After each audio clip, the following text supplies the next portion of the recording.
وصلی اللہ علی سیدنا مولانا بالقاسم محمد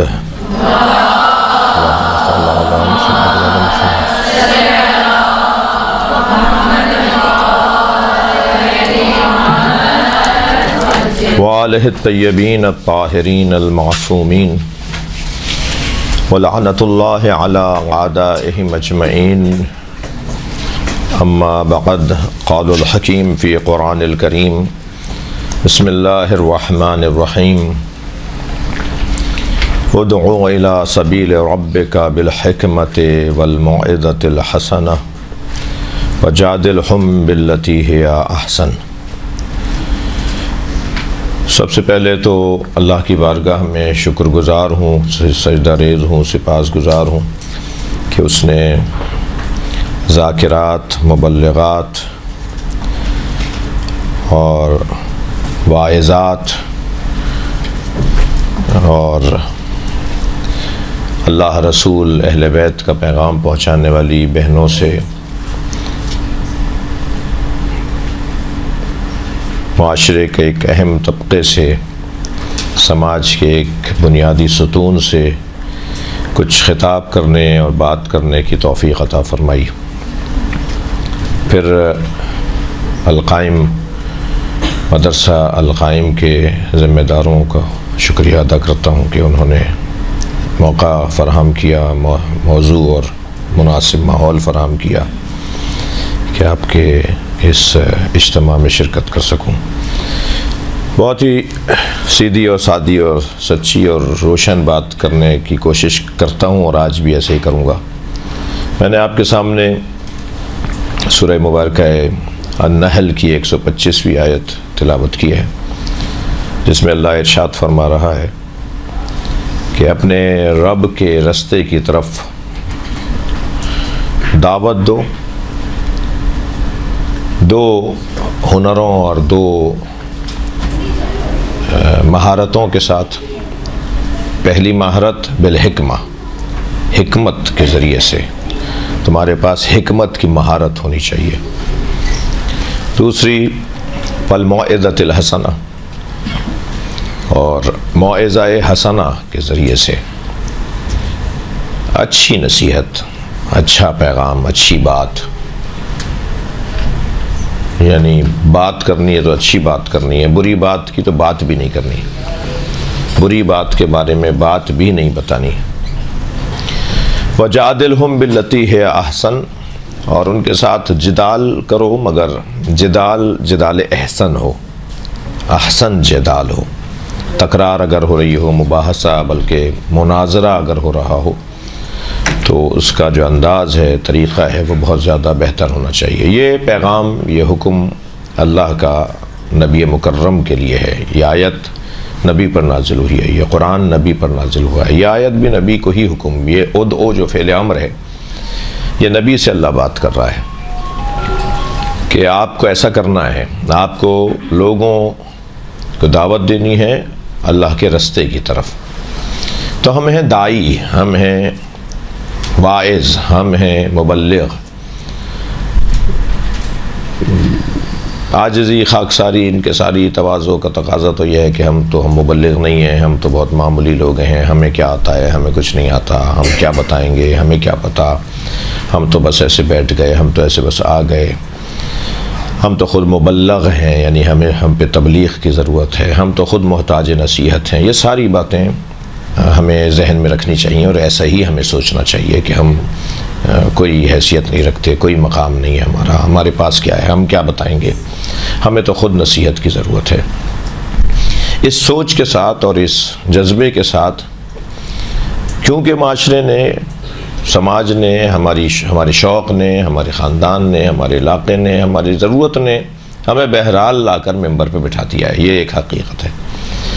اب حادثتاً بیٹھے ہوں، تصادفاً بیٹھے ہوں، کوئی ہم نے خود سے کوئی ہنر نہ کیا ہو، بس ایسا ہو گیا، چھوٹے تھے کبھی ربائی پڑھوا دی گئی، حوصلہ ملا، پھر دوبارہ کبھی اچھا پڑھتے ہو دوبارہ پڑھو، پھر دوبارہ پڑھ لی، پھر ایک اور حوصلہ افزائی ہوئی تو پھر شوق سے بڑھنے لگا، اور پھر بہرحال پھر کسی مدرسے میں بھی تھوڑا بہت پڑھ لیا، اور پھر زبان چلنے لگ گئی تو ماشاءاللہ خطیب بھی ہو گئے، ذاکرہ بھی ہو گئے، ذاکر بھی ہو گئے، اور لوگوں نے پسند بھی کرنا شروع کیا، تو جو ہے وہ احترام بھی بڑھ گیا اور عزت بھی ملنے لگی اور شہرت بھی ہو گئی اور پھر شخصیات بھی ملنے لگی، تو معلوم ہوا کہ ہم اپنے آپ کو کچھ سمجھنے لگ جائیں۔ وہ ہمیں اپنے آپ کو کنٹرول کرنے کا ہمیں ایک علیحدہ سے پورے دن میں خاص طور پہ جو نماز کے اوقات ہیں یہ ہمیں کنٹرول کرنے کے اوقات ہیں۔ یہ نماز جو ہم پڑھ رہے ہوتے ہیں یہ ہمیں اللہ وائرس سے بچا رہا ہوتا ہے، بیکٹیریا سے، خود پسندی کے، تکبر کے، غرور کا جو بیکٹیریا ہے اس سے اللہ ہمیں بچا رہا ہوتا ہے کہ ہم بار بار دن میں 5 نمازیں پڑھنی ہیں، کم سے کم 3 دفعہ تو وضو کرنا ہی ہے، یعنی وضو اگر 5 نمازوں کے لیے نہیں کرنا تو جو 2 نمازیں ملا کے پڑھ رہے ہیں اس کے لیے تو کرنا ہی ہے۔ بہت کم ہوتا ہے کہ ظہر کا وضو مغرب تک ہم لے جائیں، لیکن مجموعی طور پہ ہمیں اللہ ایک سنبھالنے کا اور کنٹرول کرنے کا جو اس نے نظام دیا ہے وہ نمازیں ہیں۔ لیکن یہ ایک حقیقت ہے کہ آپ میں سے ایک بڑی تعداد، میں آپ سب کے بعد سارے ذاکرین، سارے ذاکرات، سارے خطبہ کے آخر میں مجھے آپ رکھیے، مگر ہم خطیب ہیں، ہم سے لوگ مجلس پڑھوانا چاہتے ہیں، ہم سے لوگ مجلس سننا چاہتے ہیں، ہمیں بلایا جا رہا ہوتا ہے، تو ہمارے پاس ہفتے میں 1 دن، مہینے میں 2 دفعہ، محرم میں روزانہ 1 مجلس تو کم سے کم ہے، بعض کے پاس زیادہ ہے، دن میں 3 مجلسیں بھی ہیں، محرم میں 5 مجلسیں بھی ہیں، اور آپ خواتین کا تو کام ہم مردوں سے ڈبل ہے، دگنا ہے، آپ کے ہاں کام زیادہ ہے، آپ کا کام کیونکہ محجبانہ کام ہے، حجابانہ کام ہے، اس لیے وہ ظاہر نہیں ہوتا، شو نہیں ہوتا، اور اسے ہونا بھی نہیں چاہیے، یعنی جس حد تک ہونا چاہیے اس حد تک تو ہونا چاہیے، لیکن بعض اوقات آپ کے ہاں سے کچھ چیزیں ظاہر ہو رہی ہیں وہ اتنی بھی نہیں ہونی چاہیے، لیکن بہرحال تقاضا یہی ہے جو لیکن کام آپ کے ہم سے زیادہ ہے، مجالس آپ کے ہمارے ہم سے زیادہ ہیں، مردوں سے زیادہ ہیں، اور جذبہ آپ کے ہاں مذہب کا ہم سے زیادہ ہے، دین طلبی اور دین کا شوق اور دین کی جو خواہش ہے، دینداری کی جو خواہش ہے وہ مردوں سے زیادہ خواتین میں ہے، یہ ایک حقیقت ہے۔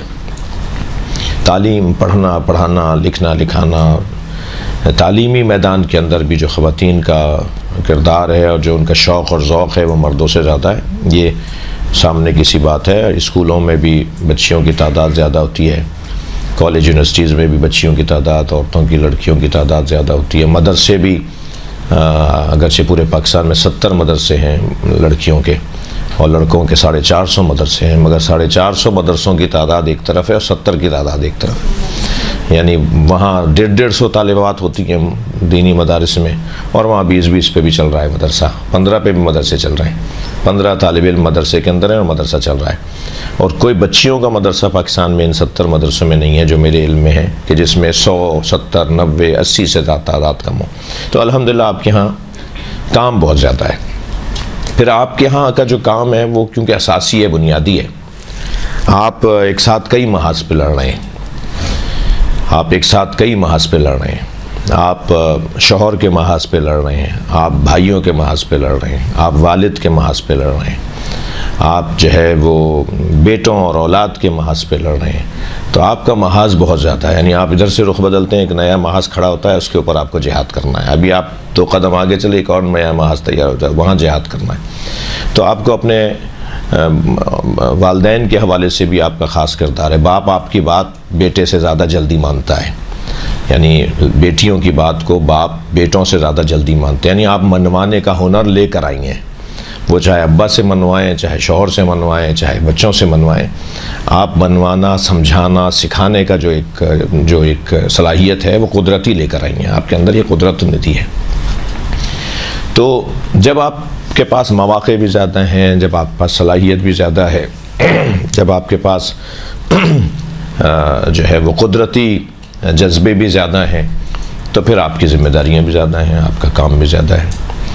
تو لہٰذا کیا کریں، میں نہیں کہہ رہا کہ آپ سب ماشاءاللہ جو خاص طور پہ ذاکرات یہاں تشریف فرما ہیں ہماری بہنیں، وہ ممکن ہے کہ بلکہ یقیناً مجھ سے زیادہ بہت سی چیزیں جانتی ہیں، لیکن میں اپنے حصے کی کچھ معلومات آپ کے ساتھ شیئر کرنا چاہ رہا ہوں، اور پھر میں چاہوں گا کہ 15-20 منٹ جہاں تک میں بول سکتا ہوں بولوں، پھر اس کے بعد بلکہ کم کروں اپنے بولنے کو اور پھر آپ سے کوئی سوالات کا ایک سلسلہ ہونا چاہیے. ایک خطیب کو، ایک ذاکر کو، ایک مبلغ کو، ایک مقرر کو کن باتوں کا خیال رکھنا ہوگا؟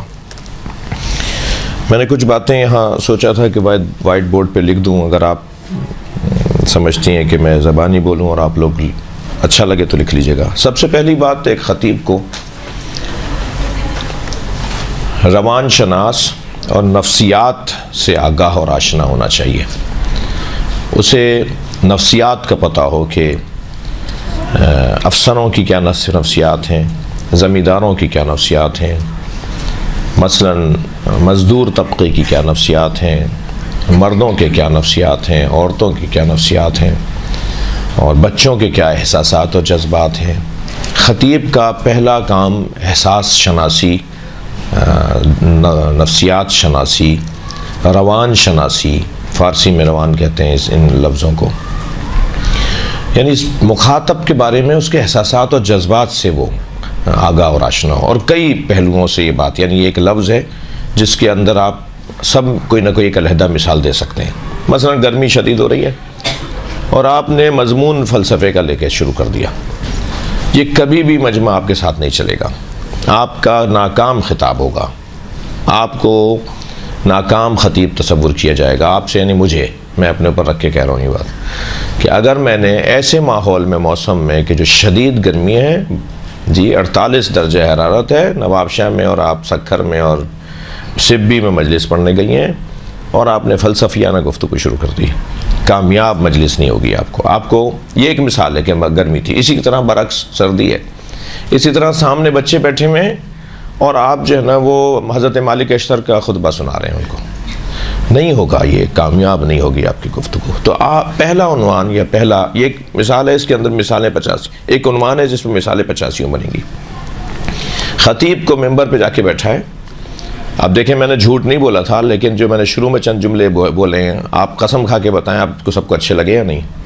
یہ ابھی جو میں نے کچھ دیر پہلے باتیں کی ہیں آپ کے لیے، خواتین کے لیے، کہ آپ ایسی ہیں، آپ ایسی ہیں، آپ کی تعریف میں جو باتیں کی ہیں، میں نے جھوٹ نہیں بولا ہے، لیکن آپ کو اچھی لگی ہوں گی.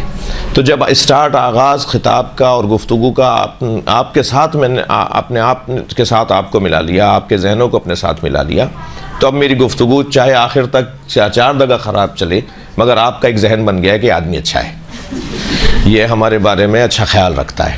تو یہ جو نفسیات شناسی ہے کہ میں نے پھر تکرار کر رہا ہوں کہ میں نے کوئی خوشامد میں یا کوئی دکھاوے کے لیے نہیں کہا. تقاضا یہی ہے کہ جو میں نے کہا ہے وہ سچ کہا ہے. لیکن ایک مثال میں نے آپ کو ابھی مجسم ہو گئی ہے مثال، کہ اگر ہم اس انداز سے چل رہے ہوں گے تو سامنے والا ہم سے متفق ہوگا. مثلا ہماری شیعہ قوم کی، خاص طور پہ بر صغیر کی شیعہ قوم کی ایک بہت بڑی اچھی کمزوری ہے. اچھی کمزوریاں بھی ہوتی ہیں کیا؟ ہاں، اچھی کمزوریاں. خواتین کے اندر جو کچھ کمزوریاں ہیں وہ مردوں میں عیب ہیں، کچھ مردوں کے عیب ہیں جو خواتین میں حسن ہیں، کچھ مردوں کے حسن ہیں جو خواتین میں عیب ہیں.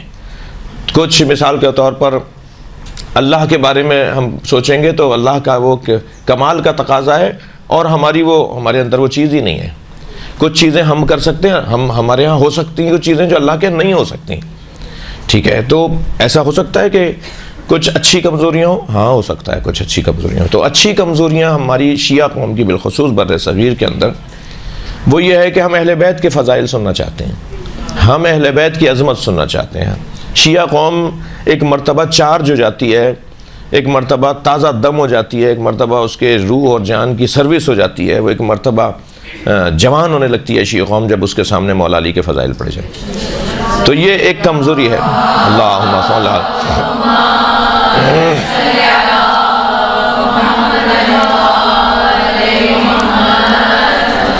یہ جو ہمارے اندر ہمارے اس علاقے کا ایک مسئلہ ہے. اچھا، پھر یہ صرف شیعہ قوم کی نہیں، میں حقیقت بات کروں، 70-80% اہل سنت کا بھی یہی خواہش ہوتی ہے کہ بات ہو تو پھر اہل بیت کی بات ہو، مولا علی کی بات ہو، سیدہ کی بات ہو، ائمہ اہل بیت کی بات ہو. تو جب 100% شیعہ، 70% اہل سنت، 30% میں نے اہل سنت کو اس لیے علیحدہ کیا کہ ان کے اندر کچھ ناسبی لوگ ہیں، کچھ لوگ ہیں کہ جو اہل بیت کے فضائل کو پڑھنے سے سمجھتے ہیں کہ شیعہ مضبوط ہو جائے گا. فضائل تو بہت ہیں اہل بیت کے، مگر ہم اس لیے نہیں پڑھتے کہ شیعہ مضبوط ہو جاتے ہیں، پھر شیعوں کا نظریہ مضبوط ہو جاتا ہے. تو یہ ان کی غلط بات ہے. تو مگر وہ 20-30% سے زیادہ نہیں ہے. تو غالب اکثریت سنی شیعہ کی اس خطے کے اندر ہم سے اہل بیت کے فضائل سننا چاہتی ہے. تو یہ خود ایک شناسائی ہے کہ ہمارا مجمع کیا چاہتا ہے ہم سے. یہ ہرگز میرا مطلب یہ نہیں ہے کہ مجمع ہم سے اگر غلط چاہتا ہو تو ہم غلط پڑھ دیں کیونکہ مجمع چاہتا ہے. نہیں، مجمع اچھی چیز چاہتا ہے وہ تو پڑھ دیں.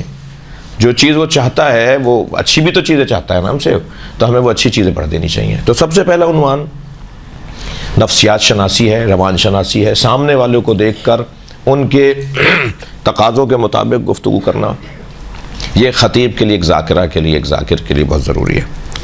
دوسرا عنوان ہے عمومی اسلامی معلومات کا وافر مقدار میں موجود ہونا.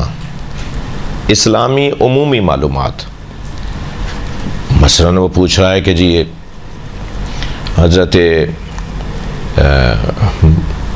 عیسیٰ علیہ السلام کی والدہ کا نام کیا تھا؟ تو کیا اگر ایک ذاکر کو اتنا ہی نہیں پتا ہو کہ مثلاً حضرت مریم کی بات ہو رہی ہے؟ عمومی معلومات، قرآنی معلومات، اسلامی معلومات، صلح حدیبیہ میں کیا کیا شقیں لکھی گئی تھیں، کیا شرائط تھیں، اگر ایک ذاکرہ کو نہیں پتا، ایک ذاکر کو نہیں پتا، یہ کمزوری ہے اس کی. مثلاً امام حسین علیہ السلام نے کربلا میں جب آپ آئے تو کون سی تاریخ تھی، اور مثلاً فرض کیجئے حضرت جون کس کے غلام تھے، مثلاً کربلا سے متعلق، نبی مکرم کی سیرت سے متعلق، مولا علی سے متعلق موٹی موٹی باتیں، سیدہ سے متعلق بہت روشن باتیں. تو جو عمومی اسلامی معلومات ہیں ان کا وافر مقدار میں ہونا ضروری ہے. وہ کیسے حاصل ہوگی، کیا کریں کہ وہ چیزیں ہمیں حاصل ہوں، اور وہ ضروری ہیں. یعنی بہت بری بات ہوگی کہ ایک ذاکر، ایک ذاکرہ جس کو بہت ہی مشہور باتیں بھی نہیں پتہ، اسلامی تعلیمات، اسلامی ہسٹری، اسلامیات سے متعلق، وہ کیسے معلوم ہوں گی؟ پہلے تو میں آپ کو پہلے کہنا چاہیے تھا، میں آپ کو بعد میں کہہ رہا ہوں. آپ کے ہاں الحمدللہ یہ جذبہ ہے، لیکن میں اور اس کو بہتر اور تائیدی طور پہ عرض کر رہا ہوں کہ لکھنے کا مزاج بنائیں. یعنی ایک وقت آئے کہ آپ اپنے آپ کو کہیں کہ جی میرے پاس 10 ڈائریاں ہیں جو میں نے لکھی ہوئی ہیں، میرے پاس 20 ڈائریاں ہیں جو میں نے لکھی ہوئی ہیں. آپ ڈائریاں لکھنے کی عادت بنائیں، لکھنے کا مزاج بنائیں. لکھنا، یہ جو مثلا آج میں آپ کے حوالے سے آ رہا تھا تو پورا ایک میرے پاس اتنا بڑا پیکٹ تھا. ایک دفعہ میں دکھا چکا ہوں آپ لوگوں کو بہت پہلے. تو اتنا بڑا میرے پاس پیکٹ تھا خطباء و ذاکرین و علماء و شخصیات کے بارے میں جو میرے خطابات ہیں، ان میں سے 6-7 نکال لیے میں نے جو مجھے اس وقت لگے کہ یہ یہاں کہنے کے ہیں. ٹھیک ہے، یہ سب میری پرانی تیاری ہے. کچھ پرانی تیاری میں 2-3 لائنیں ہمیشہ نئے بڑھاتا ہوں میں، یعنی اس میں اور اضافہ ہوتا ہے اور اضافہ ہوتا رہتا ہے. اب یہ 5-6 میرے پاس کاغذ ہیں، یہ صرف آپ سے متعلق ہیں، ذاکرین، خطباء سے متعلق جو گفتگو کی جا سکتی ہے. وہ یہ مجھے کوئی بلا مبالغہ کوئی 7 خطاب چاہیے ہوں گے. 7 گھنٹے کا تو یہی مواد ہے جو میں ابھی اس میں سے یہ نکال کے لایا ہوں. اس طرح کے کوئی 200 پیکٹ چیزیں تھیں. تعریف نہیں کر رہا، بات یہ کر رہا ہوں کہ یہ کیوں ہو گیا ایسا؟ اس لیے کہ لکھتے رہے، جمع کرتے رہے، جو لکھا اسے گم نہیں ہونے دیا، اسے کہیں ڈال دیا، اسے کسی پیکٹ میں ڈال دیا. ایک وقت آیا کہ ایک بڑی چیز تیار ہو گئی. اب اگر فرض کریں کبھی کوئی ہم سے کہے کتاب لکھ ڈالیے خطباء و ذاکرین کے لیے، تو اسی پیکٹ سے میں پوری کتاب لکھ سکتا ہوں. پوری کتاب ذاکرین کے لیے ہو جائے گی کہ بھئی کیسا خطیب ہونا چاہیے، واعظ کو کیسا ہونا چاہیے، مبلغ کو کیسا ہونا.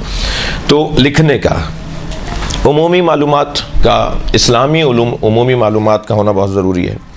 تیسری چیز، ادبیات کا ذوق، شوق اور ادبیات سے آشنا ہونا بہت ضروری ہے. مثلا شعر پڑھنا آتا ہو، شعر کا تلفظ آتا ہو، پتہ ہو کہ یہ میں بڑے سجا کے کہا میں آپ کو ایک شعر سناتا ہوں، اور ابھی یہاں میرے ذہن میں شعر آ گیا، معلوم ہے پہلا مصرع کسی اور بحر کا ہے، دوسرا مصرع کسی اور بحر کا ہے، جی انتہائی بگڑا ہوا وزن سے نکلا. اچھا چلیں بحر میں بھی ہیں دونوں مصرے، تو بھی مان لیا جائے کہ ایک مصرع ایک بحر کا، دوسرا مصرع دوسرے بحر کا. اس سے زیادہ مصیبت یہ ہوتی ہے کہ بحر میں ہی نہیں ہوتا. یعنی لگ رہا ہوتا ہے کہ یہ شعر ٹوٹ رہا ہے، وزن ٹوٹ رہا ہے اس کا، مگر وہ شعر کہہ کے نثر کو نظم کہہ کے جو ہے نا نعرہ لگوا دیتے ہیں. اور وہ لوگ بھی 2-4 لوگ کڑ جل کے کہ دیکھو یار یہ ہمیں بھی بیوقوف سمجھ رہے ہیں، ہمیں تو پتہ ہے یہ شعر ہی نہیں ہے جو آپ پڑھ رہے ہیں. بہت بری بات ہے. یعنی ہمیں ادبیات سے ضرب المثل، محاورے. ایک مرتبہ مجمع جو ہے نا جس طرح سے ہوتا ہے نا کہ سونے نہیں دیں گے آپ مجمع کو، آپ بور نہیں ہونے دیں گی مجمع کو، اس میں سے ایک رستہ اس کام کے لیے وہ ضرب الامثال کا استعمال ہے، محاوروں کا استعمال ہے، اشعار کا استعمال ہے۔ شعر مجمع کو سونے نہیں دیتا، محاورہ مجمع کو سونے نہیں دیتا، ضرب المثل۔ اس کے لیے میں آپ سے گزارش کروں گا کہ محاوروں پر اور ضرب الامثال پر، اردو کے ضرب الامثال اور محاوروں پر موجود کتابیں بھی اردو ادب کے لوگوں نے لکھی ہوئی ہیں۔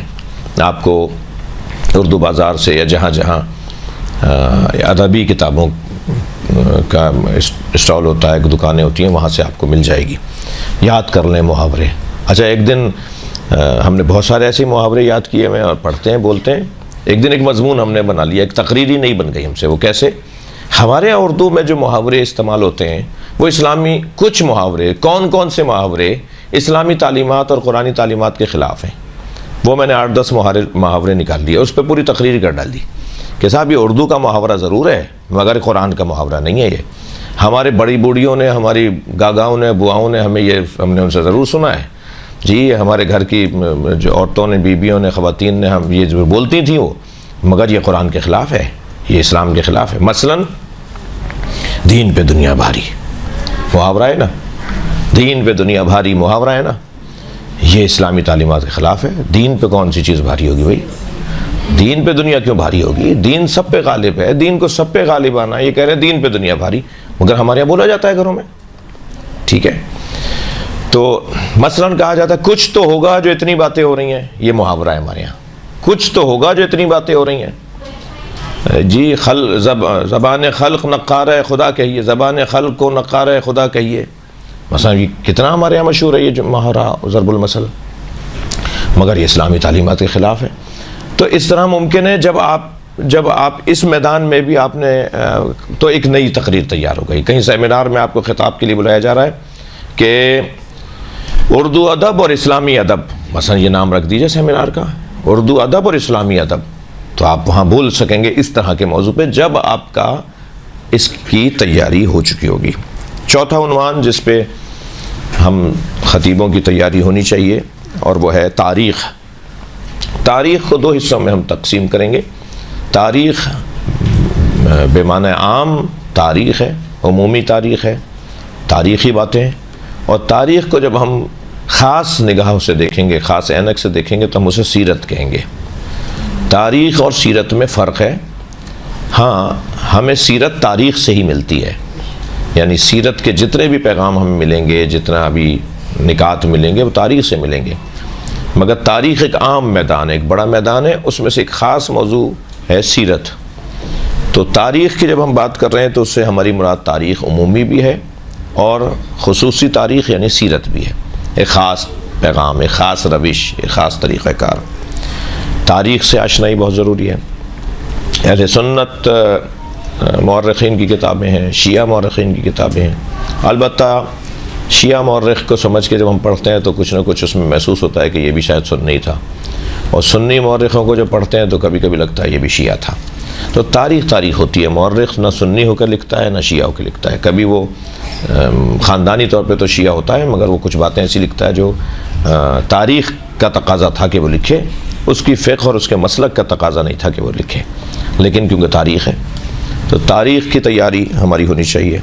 وقت کی وجہ سے میں بہت مختصر بات کر رہا ہوں، اور اس کے بعد کا جو نقطہ ہے وہ ہے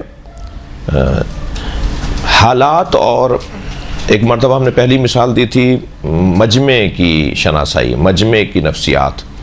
ایک مرتبہ حالات اور ماحول شناسی ہے، کن حالات میں آپ حالات ہوئے ہیں، مثال کے طور پر شہادتوں کے، زیادتیوں کے، ظلم کے اور مشکلات کے اور پریشانیوں کے، اور ہم اس ماحول کے اندر گفتگو جو کر رہے ہیں تو وہ اس سے مناسبت نہیں رکھتا، یا مثال کے طور پہ کوئی قومی بحران ہے، ہم اس پہ کوئی بات ہی نہیں کر رہے، ہمارا کوئی موضوع ہی اس طرح کا کبھی نہیں ہوتا جو اس قومی بحران میں کوئی ہلکا پھلکا ہمارے مجمع ہم سے سنے، کوئی اشارہ سنے۔ تو شناخت زمان، جس کو میں نقطہ جس کو کہہ رہا ہوں وہ ہے شناخت زمان، زمانے کی شناسائی خطیب کو ہونی چاہیے۔ زمانہ کون سا ہے، حالات کیا ہیں، ماحول کیا چل رہا ہے اس وقت۔ ٹھیک ہے اگر اس ماحول کے مطابق نہیں بولتے تو کم سے کم اس ماحول کے خلاف بھی تو نہیں بولیں. تو کیا ہوگا کہ آپ کا جو مخاطب ہوگا وہ آپ کے ساتھ زیادہ چل نہیں پائے گا. شناخت زمانے اور ماحول کی شناسائی. اس کے بعد ہے منبع شناسی. یعنی آپ سے کوئی کہے یہ بات آپ نے کہاں سے کی ہے تو یہ نہیں بولیں کہ شہنشاہ حسین نقوی نے پڑھی ہے, یہ نہیں بولیں کہ غربی صاحب نے پڑھی ہے. احترام ہے میرے علاوہ سارے بڑوں کا, سب بزرگوں کا میں احترام کرتا ہوں. یہ نہیں کہیں کہ نقن صاحب نے پڑھا ہے, یہ نہیں کہیں کہ مثال کے طور پر رشید ترابی صاحب نے پڑھا ہے. نہیں, آپ نے سنا چاہے کسی خطیب سے ہو, کسی سینئر خطیب سے ہو, معتبر خطیب سے ہو, جو میں نے نام لیے, میرے علاوہ یہ سارے بڑے ہیں, مگر آپ تلاش کریں کہ انہوں نے کہاں سے پڑھا ہے. یہ انہوں نے تو اپنے جیب سے اپنے پاس سے بنائی تو نہیں نا بات, یہ تو ایک بات ہے. انہوں نے کہاں سے پڑھی ہے یہ بات؟ ایک روایت پڑھ رہے ہیں بھائی, ایک حدیث پڑھ رہے ہیں, یہ آیت پڑھ رہے ہیں, یہ حدیث کی عربی پڑھ رہے ہیں. تو میں اس عربی کو یاد تو کر لوں لیکن میں اس کو ڈھونڈوں نہیں کہ کس کس کتاب میں ہے. بہت ساری ایسی مثالیں ہیں کہ ہم نے اپنے پہلے والے خطیبوں سے بہت ساری باتیں سنی ہیں, مگر اسی پر رک جانا اور منبع شناسی نہ کرنا, یہ کہاں سے انہوں نے پڑھا ہے, کتاب کون سی ہے, یہ کمزوری ہوگی ایک خطیب کی. اگر وہ ہم سے پوچھے کوئی کہ بھئی کہاں سے پڑھی ہے یہ بات, آپ نے کہاں سے پڑھی ہے, کوئی نہ بھی پوچھے تو ابھی ہماری تیاری ہونی چاہیے. تو میں کہوں مجھے کتاب سے پڑھی ہے. بھئی کون سی کتاب ہے؟ تو ہمارے ہی تقریروں کا مجموعہ ہے, اس میں لکھی ہوئی, وہ کتابوں نے دکھا دی. یہ کون سا منبع ہے؟ ہماری ہی تقریروں میں سے کوئی کتاب چھاپ دیا اور پھر ہم نے کہہ رہے ہیں کہ اس کتاب میں لکھی ہوئی ہے. تو بھائی اس کتاب کا حوالہ تھوڑی دیا جائے گا. آپ نے کہاں سے پڑھا ہے, آپ نے کس کو دیکھا ہے, کس نے کس کتاب میں دیکھا ہے. تو منبع شناسی, حوالوں کی تلاش ہمیں ہونی چاہیے. ہمارے پاس جہاں تک ممکن ہے اس کے اوپر ہمیں توجہ دینے کی ضرورت ہے. گفتگو جو ہم کر رہے ہوتے ہیں نا, اس کی ایک نشست میں آپ 3 خطیبوں سے تقریر کروائیے, پھر آپ رائے دیجئے کہ کس کی سب سے اچھی تھی, کس کی بری تھی اور کس کی زیادہ بری تھی تقریر. تو کیا کسوٹی ہے, یعنی مجھے اگر جج بنا کے بٹھا دیا جائے خطیبوں کے لیے, ذاکرہ کے لیے کہ جی آپ 4 خطیبوں کو سنیے اور پھر آپ نمبر دیجئے کس کی اچھی تھی, کس کی بری تھی, کس کی اور بری تھی, کس کی بہت بری تھی, تو کیا میرے پاس کسوٹی بنے گی؟ کیسے میں, بس وہی کسوٹی جو میں کسی اور کو سن کر طے کر رہا ہوں وہی میرے لیے بھی ہے, وہی کسوٹی, وہی پیمانہ میرے لیے بھی ہے. مثلا وہ کیسے؟ جو بہترین تقریر ہے وہ ہے 1 2 3 4 5 6 7 8. کتنا اچھا لگا آپ کو یہ تقریر؟ جو بری تقریر ہے وہ ہے 2 4 1 3 8 9 10 15. جو اور بھی بری ہے وہ کون سی ہے؟ 2 3 15 31 47 70 5 3 2. کیسا لگا آپ کو؟ میری بات واضح ہے؟ یعنی پہلی والی گفتگو جو تھی, چاہے وہ 10 منٹ کی تقریر تھی, وہ تھی 1 2 3 4 5 6 7 8 9, سیدھی سادی سچی واضح روشن ترتیب کے ساتھ منظم گفتگو. تو وہ تقریر آپ کی سب سے اچھی تقریر ہوگی. اور جس تقریب میں ایک کشکول سا ہو, کشکول دیکھا ہے آپ لوگوں نے, وہ جو فقیروں کے ہاتھ میں پہلے ہوتا تھا, نہیں, اس کے اندر وہ دال بھی ڈال دیتے تھے, اس میں گوشت بھی ڈال دیتے تھے, اس میں روٹی بھی اور دودھ ملتا تھا وہ بھی ڈال دیتے, شربت ملتا تھا وہ بھی ڈال دیتے تھے, ساری چیزیں ڈال کے پھر ہاتھ سے اس کو گھوٹتے تھے اور وہ کھاتے تھے. وہ کشکول کا کھانا ہوتا. تو جن کی تقریریں اس ٹائپ کی ہوتی ہیں کہ سمجھ میں نہیں آ رہا بھائی کیا چاہتے ہو, کہاں لے جانا چاہتے ہو بات کو, ان کی تقریریں بری تقریریں شمار ہوں گی. اور جس کی تقریر الجھا رہی ہو مجمع کو کہ یا اللہ یہ کب ختم کرے, کب اس کی گفتگو ختم ہوگی, یعنی مجمع اکتا رہا. اور کیوں اکتاتا ہے مجمع خدا خاصا پاگل تو نہیں ہے, معاذ اللہ پاگل تو نہیں ہے. مجمع تو زیادہ ہم سے زیادہ ہماری بات کو سمجھ رہا ہوتا ہے. یعنی ہمیں تو اچھا ہم نے یہ کہہ دیا کیا, ہم تو کبھی کبھی یہ بھی بولتے ہیں اچھا ہم نے کہا ہے کہ یہ, وہ کہتے ہیں آپ نے کہا تھا. تو ہم مجمع تو ہم سے زیادہ ہمیں سمجھ رہا ہوتا ہے. یعنی ہمیں خود اندازہ نہیں ہوتا کہ ہم یہ کہہ گئے, اسے پتہ ہوتا ہے کہ ہم نے کیا کہا, پھر کیا کہا, پھر کیا کہا. آپ نے وہ 3 مہینے پہلے ہمارے علاقے میں ایک مجلس پڑی تھی, اس میں بھی یہ بات کی تھی, آج بھی دوبارہ کر دیا آپ نے. مجمع کو اتنا یاد رہتا ہے, ہمیں یاد نہیں رہتا کہ ہم نے 3 مہینے پہلے وہاں کیا بات کی تھی. تو مجمع اگر اکتا رہا ہے بے نظمی کا شکار ہے تقریر ہماری، اور تقریر بول رہی ہوتی ہے کہ ان کو بس آ کے بیٹھ گئے ہیں، یہ کوئی تیاری کر کے نہیں آئے، انہیں کہا گیا ہے بس آ کے بیٹھ گئے، جو منہ میں آ رہا بولے چلے جا رہے ہیں، اچھی اچھی باتیں بھی بول رہے ہیں مگر وہ تقریر اچھی تقریر نہیں ہے۔ میں آپ سے گزارش کروں گا، اپنی بہنوں کی رشتے سے آپ سے بات کروں گا کہ اپنے آپ کو ضائع نہیں کریں بغیر تیاری کے بیٹھ کر، بغیر تیاری کے ممبر پر نہ بیٹھیں، ٹھیک ہے؟ قبول ہی نہیں کریں اگر وقت نہیں ہے آپ کے پاس تیاری کرنے کا، آپ کیا نہیں پڑھ سکتی مجلس، لیکن مجلس لے لی اور تیاری نہیں ہے اور آپ آمادگی کے ساتھ نہیں بیٹھے ہیں، آپ اپنے آپ کو قتل کروا رہی ہیں، آپ اپنے آپ کو ذبح کروا رہی ہیں۔ آپ کا تصور، آپ کا خیال، آپ معاشرے کے لیے مفید تر ہونا چاہیے، آپ ریورس میں جا رہی ہوں گی، آپ یو ٹرن لے رہی ہوں گی، آپ واپس جا رہی ہوں گی، آپ اپنی حیثیت سے اپنے نافذ الکلمہ جو آپ کی بات کو کوئی سنے اور آپ کی بات کا اثر لے، اس میں آپ خلل ڈال رہی ہوں گی۔ لہٰذا منبع شناسی، اور اس کے بعد میں نے کہا کہ خطابت کا جو معیار ہو اس کو بہتر بنانے کے لیے کیا کریں؟ مرتب گفتگو، منظم گفتگو۔ تھک تو نہیں رہے میری باتوں سے؟ نہیں۔ تو اس کے بعد آ جائیے، اس کے بعد جو اہم نقطے کی طرف، شاید یہ ساری باتیں کسی کو بھی آگے پیچھے کر سکتی ہیں آپ کے، یہ پہلے نمبر پہ یا دوسرے نمبر پہ، آپ آگے پیچھے آپ کو اختیار ہے۔ اس کے بعد والا نقطہ ہے اعتماد بنفس۔ اپنے آپ کو کمزور نہ سمجھنا، اپنے آپ کو جاہل نہ سمجھنا، اپنے آپ کو ناتوان نہ سمجھنا، سامنے والے کا روب اپنے اوپر نہ لینا، سامنے والے کا اثر اپنے اوپر، یہ ہے مشکل، ہو نہیں سکتا ایسا، ہمیشہ نہیں ہو سکتا ایسا۔ کہیں نہ کہیں آیت اللہ خامنائی کے بھی ہاتھ کانپیں گے جب سامنے امام زمانہ بیٹھے ہوں گے، ٹھیک ہے؟ اللہم صلی علی محمد و آل محمد۔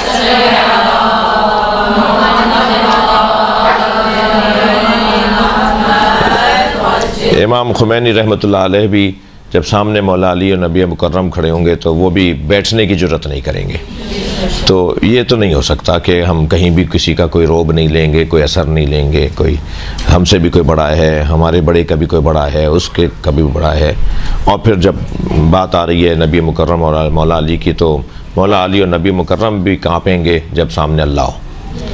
تو اور وہ ایسا ہوتا تھا جب نماز کے لیے کھڑے ہوتے تھے، جب وضو کر رہے ہوتے تھے تو ایسی کیفیت ان کی ہوتی تھی۔ تو ایسا مطلقاً تو میں نہیں کہہ رہا کہ نہیں ہوگا کہ آپ کسی کا روب نہیں لیں، کسی کا اثر نہیں لیں، کسی سے مثلاً، لیکن عمومی طور پہ، مجموعی طور پر اگر آپ کا بڑا بھی بیٹھا ہے، آپ کا سینئر استاد بھی بیٹھا ہے اور آپ سے کہا جائے کہ تقریر کریں، تو آپ ان کا احترام ضرور کریں، ان کا روب اپنے اوپر لیں، مگر اپنی بات مکمل کرنے کا آپ کے اوپر، آپ میں اعتماد ہونا چاہیے، مجھ میں مکمل اعتماد ہونا چاہیے۔ میرا بڑا ضرور ہے، میرا استاد ہے، میرا مرشد ہے، مگر میرا معلم ہے، میرا مربی ہے، مگر میں بات صحیح کر رہا ہوں، میں اپنے مربی کو سنانا چاہ رہا ہوں، اسے دعا چاہتا ہوں۔ تو اعتماد بالنفس جو ہے، اپنے آپ کو جس کو کہہ لیجئے کہ اپنے اوپر بھروسہ کرنے جو کیفیت ہے، اس کے لیے پھر 3 چیزوں کی طرف توجہ ضروری ہے، اور بلکہ 4 میں نے لکھے میں نقطے۔ سب سے پہلا اعتماد نفس آئے گا کیسے؟ وہ اس طرح سے آئے گا کہ آپ اپنے آپ کو عالم نہ سمجھیں مگر جاہل بھی نہ سمجھیں۔ آپ کہیں کہ عالم صرف اللہ ہے، عالم اہل بیت ہے، مگر اس مضمون میں جس میں میں بات کرنے جا رہا ہوں اس میں جاہل نہیں ہوں۔ وہ جو فارمولہ امام محمد باقر علیہ السلام نے دیا ہے،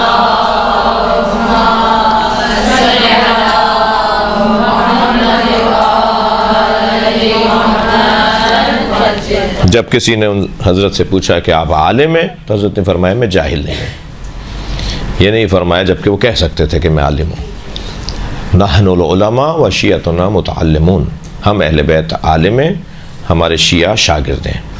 تو وہ عالم ہیں، مگر اس کے باوجود بھی امام باقر نے نہیں فرمایا کہ میں عالم، فرمایا میں جاہل نہیں ہوں۔ تو ہمیں اپنے آپ کو سمجھانا ہوگا کہ نہیں، ہم جاہل نہیں ہیں، ٹھیک ہے وہ عالم ہے مگر ہم جاہل نہیں ہیں۔ اس سے اعتماد بڑھتا ہے۔ دوسرا کس چیز سے اعتماد بڑھتا ہے؟ خطابت کی جو توانائی ہے، صلاحیت ہے، بولنے کی جو صلاحیت ہے، خطیب اچھا پہلے تھوڑا سا یہ بھی ایک ضمناً لے لیجئے کہ خطیب کہتے کیسے ہیں، یعنی تبلیغ کا اور خطیب کا مطلب کیا ہے؟ تبلیغ بے معنی ایصال خبر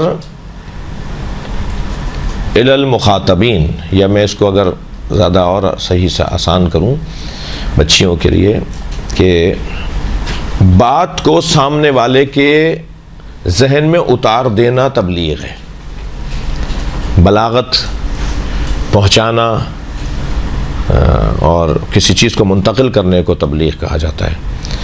خطیب فعیل کے وزن کا لفظ ہے، قتیل، فعیل، ضریب، بہت زیادہ مارنے والے کو ضریب کہا جاتا ہے، بہت زیادہ بے دردی سے جسے مارا جائے اسے قتیل کہا جاتا ہے، ٹھیک ہے۔ اسی طرح خطیب جو بہت بولتا ہو، جو بہت زیادہ خطاب کرتا ہو، خطیب یعنی جس کا کام ہی خطاب کرنا ہو۔ تو ہم اپنی بات اگر سامنے والے کے ذہن میں نہیں اتار پائے تو ہم خطیب نہیں ہیں، اگر ہم منتقل نہیں کر پائے تو ہم واعظ نہیں ہیں، ہم مبلغ نہیں ہیں۔ تو توانائی خطابت کی، بولنا آتا ہو، بات کر سکیں، الفاظ کا ذخیرہ ہو، اعتماد بالنفس کو بڑھانے کے لیے۔ تیسری چیز ہے خطیب جب بھی ممبر پہ بیٹھے تھکا ماندہ، بلڈ پریشر ہائی، بخار ہو رہا ہے، زکام بلا کا ہے، سر میں کمر میں درد ہے، اور وہ ممبر پہ آ کے بیٹھ گیا، اچھی مجلس نہیں پڑھ پائے گا، ٹھیک ہے۔ خاص مثالوں کو نہیں لائیے گا ذہن میں کہ جی ان کی تو کبھی ہمیں کیا وہ بیمار نہیں ہوتے، کیا بھی انہیں زکام کھانسی نزلہ نہیں ہوتا، وہ تو کبھی ہلکی مجلس نہیں پڑھتے، وہ ایک علیحدہ بات ہے۔ لیکن مجھے جب مجلس پڑھنے کے لیے میں جاؤں تو جیسے میدان میں ایک مجاہد اترتا ہے نا، تیاری کے ساتھ، زرہ ورہ کسے گا، تلوار حمائل کرے گا، خود لگائے گا، اپنے جوتے ہوتے تسمے باندھے گا، پھر گھوڑے پر بیٹھے گا، گھوڑے کی زین کو کسے گا، بالکل تیاری کے ساتھ، جیسے میدان میں کوئی مجاہد اتر رہا ہو، ایسے ہی ممبر پہ جانے کے لیے ایک اعتماد کے ساتھ، ایک تیاری کے ساتھ، اور ایک فارسی میں کہتے ہیں روحیے کے ساتھ، یعنی ایک خاص جذبے کے ساتھ وہ میدان کے اندر اترے اور ممبر کی طرف جائے۔ اعتماد بالنفس بڑھانے کے لیے ایک اور چیز کی طرف بھی توجہ ہو، اور وہ ہے میں اپنے آپ سے یہ کہہ کر میدان میں جاؤں، ممبر پہ جاؤں، مجلس میں جاؤں کہ مجھ سے اگر کوئی پوچھے گا تو میرے پاس جواب ہے، اپنے آپ کو سمجھا کے جاؤں میرے پاس جواب ہے۔ اب یہ تو پتہ ہی نہیں وہ پوچھے گا کیا، تو کیا جواب ہے بھائی تمہارے پاس؟ یعنی آپ اپنے آپ کو کہہ کے جا رہے ہیں کہ مجھ سے اگر کوئی پوچھے گا تو میرے پاس اس کا جواب ہے، تو آپ کو کیا پتا کیا پوچھے گا وہ؟ لیکن جب آپ جا رہے ہو تو اس جذبے کے ساتھ جائیں گے میرے پاس جواب ہے، میں جواب دوں گا، میں کمزور نہیں ہوں۔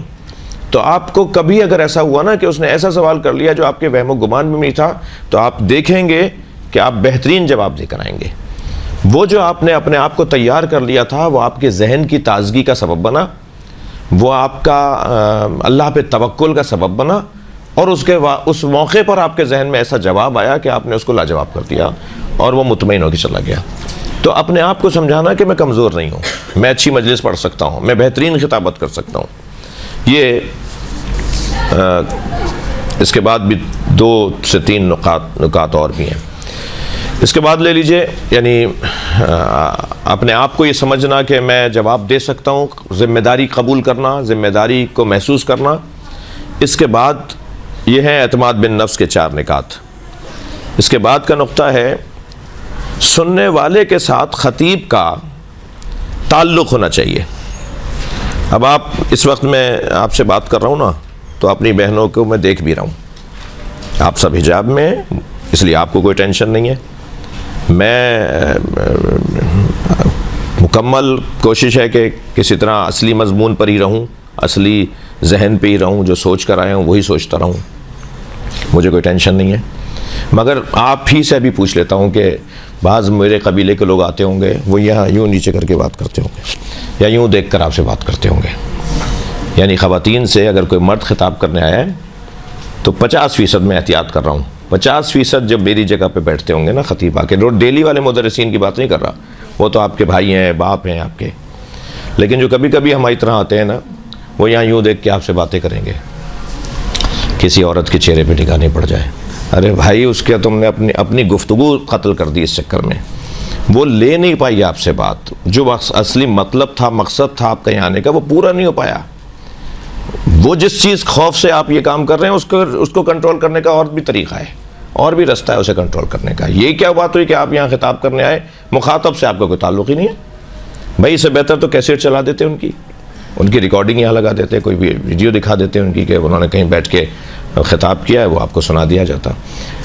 مجمع سے اگر خطیب کا تعلق نہیں ہے, سامنے ہی بیٹھی ہوئی ہے خاتون سوٹر بن رہی ہیں اور آپ پوری تقریر کر کے آ گئی وہاں پر, جی مثال ہے, یا مثال کے طور پہ کوئی وہاں پر خاتون بیٹھی ہوئی جو ہے نا, وہ اپنا کوئی گھر کا کام لائی ہوئی ہے اور مجلس میں بیٹھی ہوئی ہیں, ان کو وہ آپ کے ساتھ ہے ہی نہیں. وہ تو وہاں تبرکاً آئی ہیں, خاندانی مجلس تھی جی, سالانہ مجلس تھی, وہ آئی تھی, بیٹھ کے چلی گئی. آپ کا میرا کوئی تعلق نہیں ہے سامنے والے سے, جس سے میں بات کرنے آ رہا ہوں اس کا میرا کوئی تعلق نہیں ہے. جب آپ مجمع یعنی بیٹھے ممبر پہ ہوں گے مجمع میں, یعنی کیسے کریں, یہ کیسے ہوگا, یہ آپ بیٹھے ہوئے ممبر پر ہیں, کرسی پر ہیں, مگر ہیں آپ مجمع میں, تو آپ کسی کو سر کھجانے کا بھی ٹائم نہیں دیں گے. اتنا ان کے ساتھ آپ کا تعلق ہو جائے گا کہ ان کو کچھ اور کام یاد ہی نہیں آئے گا سوائے اس کے کہ آپ کی بات کو سنیں. ابھی آپ بات کر رہے تھے آپ کے کسی اچھے نقطے پر, اچھے پیغام پر, اچھی بات کے اوپر, ایک صاحب, ایک محترم مثلا کوئی سامعین میں سے کھڑا ہو گیا, اس نے ایک ربائی پڑھنا شروع کر دی. اب اس کی ربائی آپ کے مضمون سے متعلق ہی نہیں ہے, ٹھیک ہے, تو اس کے احترام میں, کیونکہ مومن ہے, قلب مومن کو توڑنا کعبے کو توڑنے کے مترادف ہے, اسے پڑھنے دیجئے. مگر ابھی اس پورے مجمع کی تربیت بھی تو کرنی ہے, اس کو بھی تو سمجھانا ہے کہ بھائی بات ہم کر رہے تھے ہندوستان کی, تم لے بیٹھے امریکہ کا قصہ, وہاں سے وہاں کا کوئی تعلق ہی نہیں ہے بات کا.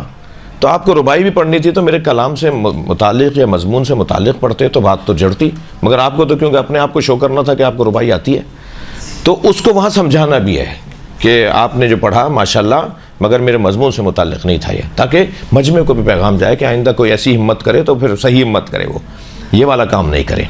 یہاں مثلاً ویڈیو بن رہی ہے اور ریکارڈ بنایا جا رہا ہے اور دوسری جگہ پہنچایا جائے گا, مثلاً مومنین سنیں گے کسی اور ملک اور شہر میں, اور بعد میں یوٹیوب پہ ڈلے گا تو لوگ سرچ کر کے سنیں گے, اور ایک صاحب کھڑے ہو گئے اور تبرعی شعر پڑھ دیا. ارے بھائی اہل سنت کا خیال کرو, آپ کی مجلس میں بھی آئے بیٹھے ہیں, ریکارڈ آپ بیان کر کے آپ وہ شعر جو ان کی دل آزاری کا سبب ہے, وہ بات جو ان کے لیے قابل قبول نہیں ہے, قابل برداشت نہیں ہے, آپ وہ کیا بات کیوں کر رہے ہیں ایسی جگہ پر؟ اور اگر کرنی بھی ہے, اچھا آپ غدیر پڑھ رہے ہیں تو کیا آپ مولا علی کی ولایت اور مولا علی کی افضلیت اور اولویت کو نہیں پڑھ رہے ہیں؟ آپ اگر جناب زہرا کے مصائب پڑھ رہے ہیں تو کیا آپ مصائب ڈھانے والوں کا ذکر نہیں کر رہے ہیں؟ ضروری ہے کہ ان کا نام لیں گے تو ذکر ہوگا؟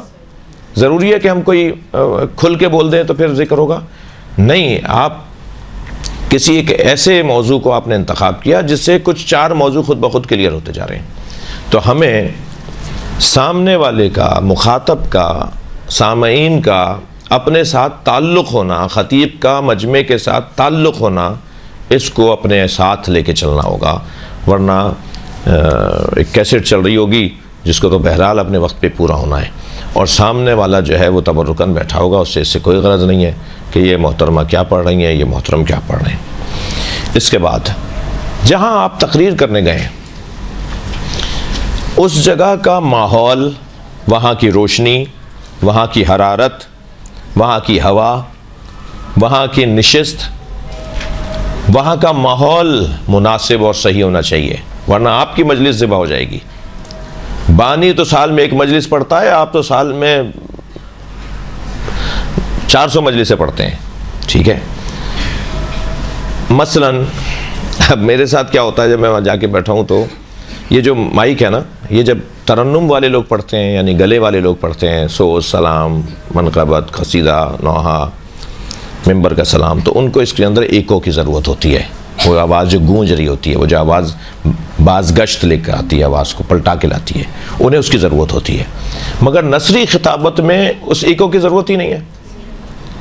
اب کیا ہوا, وہ سر میں درد ہو رہا ہے مجمع کے اس ایکو سسٹم سے, اور ہمیں خیال ہی نہیں ہے کہ ہم اس کو ایک صرف ٹوکیں گے اسے, وہ جب لیے بیٹھا ہے اتنا بڑی مشین سی, اسے صرف ہم اشارہ کر کے کہیں گے بھائی اس کا فلیٹ کر دو, اس کو فلیٹ کر دو, اس کو ایکو ختم کرو اس کا. یا اپنے بندے کو کہیں گے بھائی ہمیں نہیں کہنے دینا, تم جا کے اس کا ایکو ختم کروانا. کیونکہ یہ بات تو بہت چھوٹی سی ہے, اسے بیچارے کو پتہ ہی نہیں ہے, کہ مجھے یہیں کو بند کرنا ہے یا مجھے فلیٹ کرنا ہے مائک کو. میں ایک مثال دے رہا ہوں, آپ کے ہاں تو اچھا ہے مائک نہ ہو, کیونکہ جتنا آپ کے ہاں مائک بڑھتا جا رہا ہے اتنا مسائل بڑھتے جا رہے ہیں, اور آپ ہی کنٹرول کر سکتی ہیں. بانی کو تو کچھ نہیں پتا بیچارے کو, زیادہ تر کو. آپ ہی خواہش بھی کریں گی کہ ہمارے لیے مائک لگواؤ, اور آپ ہی کہیں گی کہ ہمارے لیے مائک نہیں لگواؤ. لیکن آپ کی جو مائک پر مجلسیں ہیں وہ ہمارے ہاں مسائل کو بڑھا رہی ہیں. وہاں ضرورت بھی ہے. اب اتنے بڑی کلاس میں ابھی مائک بند کر دیں تو مجھے چیخنا پڑے گا نفسیاتی طور پہ کہ وہ ہماری ہینڈ میں جو بہنیں بیٹھی ہیں ان تک میری آواز جائے. چاہے انہیں میری آواز آ رہی ہو, مگر میرا احساس کہے گا کہ ان تک آواز جائے, اور اس چکر میں چیخوں گا. میں 3 مجلس سے پڑھ سکتا تھا, ایک ہی مجلس میں گلا بٹھا لیا میں نے. اس لیے مجھے مائک کی ضرورت تو ہے, مگر اس کا بھی کوئی حد ہے یا نہیں. معلوم ہوا کہ جی مجلس ہو رہی ہے گھر کے اندر, گھر میں اسپیکر لگ سکتا تھا, انہیں تو گلی میں لگایا ہوا ہے. انہیں تو نیچے جو مرد بیٹھے ہیں ان کو سنانے کے لیے لگایا ہوا ہے. میری مرحومہ اہلیہ بھی اور میری ابھی جو اہلیہ ہیں ان کی کزن ہیں, دونوں ذاکرہ ہیں, دونوں مدرسے کی پڑھی ہوئی ہیں. وہ تو عالمہ تھیں, وہ پہلے والی تو بہت زیادہ فاضل خاتون تھیں, تو حافظہ قرآن بھی تھیں, مؤلفہ مصنفہ بھی تھیں. تو سختی سے وہ کہتی تھیں کہ جی مردوں کی تک ہماری آواز نہیں جائے, کیسے کنٹرول کریں گے اس کو. تو وہ تو نہیں جی, وہ ہمارے تو گھر کے مرد آئیں گے وہ بھی تو سنیں گے. وہ سنیں گے تو وہ کسی مردوں کی مجلس سن لیں, جا کے کسی مرد کی سن لیں, میری مجلس کیوں سنیں گے وہ. تو اس پہ کنٹرول اس وقت کراچی کا ایک اہم مسئلہ ہے جس کی طرف میں نے ضمناً بات آ گئی ہے. میرا ارادہ نہیں تھا آپ کا مزاج خراب کرنے کا کہ آپ سوچیں کہ مولانا نے تو ہمارے خلاف بول دی بات, لیکن آپ کنٹرول کر سکتی ہیں. آپ ذاکرات, آپ کہہ دیں کہ ہمیں مائک چاہیے, مگر ہال سے باہر کوئی اپنے کسی کزن سے, کسی رشتہ دار سے جو آپ کے ساتھ مجلس میں گئی ہو, اسے کہیں ذرا دیکھ کے بھی آ جاؤ. ہاں دیکھ کر آؤ کہ بھائی کہیں باہر تو مائک نہیں لگایا ہوا ہے, انہوں نے اسپیکر نہیں لگایا ہوا ہے. اسے کنٹرول کریں, اس سے فساد بڑھ رہا ہے. اور خاص طور پہ دینی مدارس سے پڑھی ہوئی ہماری جو بہنیں ہیں آپ لوگ, اور جن سے ہمیں توقع ہے ان سے تو ہم کہہ سکتے ہیں نا, اور جو خود ہم سے زیادہ بڑی علامہ ہیں ان سے ہم کیا کہیں گے, ان سے تو ہم کچھ نہیں کہہ پائیں گے, اور ڈر لگتا ہے ان سے کہ کہیں ہم ہی کافر نہ قرار دے دیا جائے. تو ماحول کو آپ کو کیسے سنبھالنا ہے, روشنی مناسب ہونی چاہیے. اب کیا ہوتا ہے, یہ جو سامنے آپ بیٹھی ہوئی ہیں مجلس پڑھنے, انہوں نے آپ کے 3 ذرا کے فاصلے پہ, 3 گز کے فاصلے پہ وہ لگا دیا, کیا ہے, کیمرہ, یہ ویڈیو کیمرہ. اس میں سے روشنی نکل رہی ہے آپ کی آنکھ میں. اب آپ کی آنکھیں بھی چند رہا رہی ہیں, اور سامنے آپ کو اس کے پیچھے بیٹھی ہوئی بہن بھی نظر نہیں آ رہی, ٹھیک ہے جی, اور آپ کو دور بیٹھی ہوئی آپ جب یہاں سے پڑھ کے جائیں گے تو آپ کو کوئی 10 منٹ تک تو آپ کی آنکھوں میں درد رہے گا, کیونکہ نور روشنی. بھائی یہ بند کروا دو, اپنی مجلس کیوں قتل کر رہے ہو. یہ اس کو بیچارے کو پتہ ہی نہیں ہے کہ یہاں نہیں لگانا تھا, سائیڈ میں لگانا تھا. یہی جو کیمرہ تھا اسے سائیڈ میں لگانا تھا, اس نے سامنے لگا دیا. میری آنکھیں بھی خراب کر رہا ہے, مجھے مجمع بھی نہیں دیکھ پا رہا. اس کو کہیں یہاں سے ہٹو بھائی, ہمیں تو ریکارڈ بنانا ہے. ریکارڈ جو حاضری کی نیاز ہے بھائی, جو آئے گا اس کے لیے پڑھ رہا ہوں میں مجلس. یہ کیا ریکارڈ بنانا ہے کہ وہ جو 3 مہینے مثال کینیڈا میں بیٹھی ہیں ہماری خالہ اماں, ان کو سنانی ہے مجلس, جو ابھی دادی اماں آئی بیٹھی ہیں انہیں تو سننے دو. تو یہ آپ کے ہاتھ میں, آپ نہیں چاہیں گی تو نہیں ہوگا, آپ چاہیں گی تو ہو جائے گا. ماحول کو آپ کو بہتر کرنا ہے. میں ایک جگہ مجلس پڑھ رہا, گرمی شدید تھا بھی کوئی شاید نواب شاہ اور شاید سبی اور لاڑکانہ کا علاقہ تھا, اس وقت یاد نہیں آ رہا, کچھ اسی ٹائپ کی طرف کا تھا. وہ ایک بڑے بڑے پنکھے آئے نا, وہ جو بہت تیز ہوا پھینکتے ہیں جی, اس میں ایک پمپ لگا ہوا ہوتا ہے, بڑا پر ہوتا ہے, وہ بہت تیز ہوا اس میں سے آ رہی ہوتی ہے. بڑے اجتماعات کے اندر وہ استعمال ہوتا ہے. اتنا شعور نہیں تھا وہ انتظامات کرنے والوں کو, سیٹنگ ڈالنے والوں کو, انہوں نے قناعت کے ساتھ جوڑ کے اسے لگا دیا. اب قناعت اس میں گھس رہی, ٹھیک ہے, ہوا بالکل نہیں آ رہی سامنے والوں کو, اور وہ میں منظر دیکھ رہا, کسی کو نہیں دکھا. میں جب ممبر پہ جا کے بیٹھا تو وہ منظر مجھے نظر آ رہا. اب میرا تو سارا دماغ اس میں لگا ہوا کہ کب اس میں قناعت گھسے گی, اور کب پھڑ پھڑ پھڑ پہ کی آواز آئے گی, اور کب جو ہے وہ لوگ ڈریں گے کہ دھماکہ ہو گیا. تو مجلس تو میری ذبح ہوگی نا, یہ تو میں آیا ہوں اتنی اس سے. تو پھر میں نے وہیں مائک پہ کہا کہ بھائی خدا کے واسطے اسے ذرا قناعت سے 2 میٹر آگے کر دو تاکہ لوگوں کو بھی ہوا آئے. اور پھر ایسا ہی ہوا, جیسے انہوں نے سے آگے کی, پھر جو لوگوں کو ہوا لگی, کیونکہ ہوا تو وہ آ ہی نہیں رہی تھی نا, قناعت روک رہی تھی ہوا, قناعت اس میں گھس گئی, جب چپک گئی, ہوا نے کھینچ کے اسے چپکا دی. یہ ماحول آپ کو خود بنانا ہوگا اپنی مجلس کا, ٹھیک ہے, اور دیکھنا ہوگا کہ کس طرح کا ماحول ہے. اس کو اگر آپ توجہ دیں گی تو آپ کی کامیاب مجلس ہو جائے گی, ورنہ آپ اس کے اوپر اس پہ قربان ہو جائیں گے. وہ جو کچھ ماحول وہاں چل رہا ہوگا, روشنی مناسب نہیں ہے, مائک صحیح نہیں ہے, ہوا نہیں ہے, جو کرسی ہے, اچھا ممبر, اب یہ جو گھومنے والی کرسی ہے یہ مجلس کی کرسی نہیں ہے، یہ تو آفس کی کرسی ہے، کیونکہ جو آفس میں بیٹھا ہوا بندہ، یا کلاس کی کرسی بھی کہہ لیجئے، کیونکہ مجھے دیکھ بھی رہے ہیں نیچے بیٹھے ہوئے سب، کہیں گے ہمارے عیب نکال رہے تھے، مدرسہ القائم میں آئے کہنے کرسی یہ نہیں، بھائی مولانا کو آئندہ دوسری کرسی دینا، نہیں میری مراد ہرگز یہ نہیں ہے، لیکن ممبر کا جو خطابت کی اور ذاکری کی جو نشست ہے وہ اس کا ایک علیحدہ معیار ہے، ٹھیک ہے، وہ یہ گھومنے والی کرسی نہیں ہوگی۔ وہ مثال کے طور پر مجمع اب آپ کا ہے بہت دور تک، آپ کو بٹھا دیا اس سائز کی کرسی میں، اب وہ اینڈ والے اچک اچک کے دیکھ رہے ہیں، ٹھیک ہے، اور یا آپ کبھی کبھی اونچے ہو رہے ہیں کہ کسی طرح ان تک میرے شیرہ پہنچ جائے، میری یہ کرسی صحیح نہیں ہے، نشست صحیح نہیں ہے۔ اچھا بعض اوقات کرسی اونچی ہے، اس کا پایا اتنا اونچا ہے کہ آپ پیر لٹکائیں گے تو 10 منٹ بعد پیر سن ہونا شروع ہو جائے گی، ٹھیک ہے، آپ کے پیروں کے نیچے اللہ کا نظام دیکھیں، ہاتھ ہمارے لٹکے ہوئے ہوتے ہیں تو سن نہیں ہوتے، پیر لٹک جائیں تو سن ہو جاتے ہیں، کیا اللہ کا بنایا وہ نظام ہے؟ ہاتھ بھی تو لٹکے ہوئے ہیں، یہ سن کیوں نہیں ہو رہے؟ ہم مسلسل لٹکے ہوئے ہوتے ہیں، لیکن پیر لٹکیں گے تو سن ہو جائیں گے۔ اب آپ کرسی پہ بیٹھے ہیں، پیر لٹکے ہوئے ہیں، بقول کسی کے پیر ہوا میں ہیں، اور آپ کے پیر سن ہو رہے ہیں، ادھر آپ کو تقریر کرنی ہے، آپ کی جو خطابت ہے، تقریر ہے، وہ ضائع ہو جائے گی۔